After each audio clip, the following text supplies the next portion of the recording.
കർത്താവേ, നിന്റെ ഉന്നതമായ നാമത്തിന് സ്തോത്രം ചെയ്യുന്നു. കർത്താവേ, നിന്റെ വിശുദ്ധ പൗരോഹിത്യത്തെ മഹത്വപ്പെടുത്തണമേ. കർത്താവേ, സഭയിലുള്ള സാന്നിധ്യം ദൃഢമാക്കണമേ. 39 വർഷം ഞാൻ അർപ്പിച്ച കുർബാനയുടെ യോഗ്യതയാൽ ഇന്ന് സഞ്ചരിക്കുന്ന എല്ലാവരെയും, ഇന്ന് ഈശോയെ ഭാരത്തൂക്കമുള്ള ഓരോ വിഷയങ്ങൾക്ക് വേണ്ടി വേദനിച്ച് നടക്കുന്നവരെ അങ്ങ് സന്ധിക്കണം കർത്താവേ. വളർത്തുമൃഗങ്ങളും പക്ഷിമൃഗാദികളൊക്കെ ആയിട്ട് ജീവിക്കുന്നവരുണ്ട് ഈശോയോ, ചെറിയ വരുമാനക്കാർ, അവരനുഭവിക്കുന്ന സങ്കടങ്ങളെ അവരെ ഏറ്റെടുക്കണമെന്ന് പ്രാർത്ഥിക്കുന്നു. കർത്താവ്, മത്സ്യത്തൊഴിലാളികളും കർഷക തൊഴിലാളികളെയും സാമ്പത്തികമായ കടങ്ങളിലൂടെ പരിഹാരമില്ലാതെ നീങ്ങുന്നവരെയും ജപ്തി നടപടി നേരിടുന്നവരെയും കണ്ണുനീരിടാൻ തിരിച്ച് സംബന്ധിച്ച് പ്രാർത്ഥിക്കണം ഈശോയെ.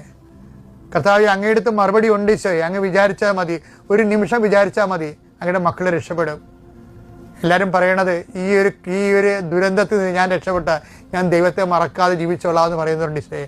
അത് കേൾക്കണമേ എന്ന് പ്രാർത്ഥിക്കുന്നു. ഭവനരഹിതരെ സംബന്ധിച്ച് പ്രാർത്ഥിക്കുന്നു. കുടുംബത്തിൽ സമാധാനം ഇല്ലാത്ത സംബന്ധിച്ച് പ്രാർത്ഥിക്കുന്നു ഈശോയെ. പല മക്കളും ജോലി തേടി വിദേശത്ത് പോകാൻ ഉദ്യമിക്കുന്നവരുണ്ട്. അവിടെ ആശങ്കയാൽ വിസ പുതുക്കി കിട്ടാത്തവരുണ്ട്. അവരെല്ലാം സമർപ്പിച്ചുകൊണ്ട് പ്രാർത്ഥിക്കുന്നു ഈശോയെ. വൈവാഹ തടസ്സമുള്ളവർ, കുഞ്ഞുങ്ങളില്ലാത്തവർ, ഭവനരഹിതർ, ജോലിയില്ലാത്തവർ, സാമ്പത്തിക കടങ്ങളാൽ സമാധാനമില്ലാത്ത കുടുംബങ്ങളെ ഇതെല്ലാം സന്ധിക്കാൻ വേണ്ടി യേശുവിന്റെ നാമത്തിൽ പ്രാർത്ഥിക്കുന്നു. ആമേൻ. ഞാൻ പണ്ട് നിങ്ങളോട്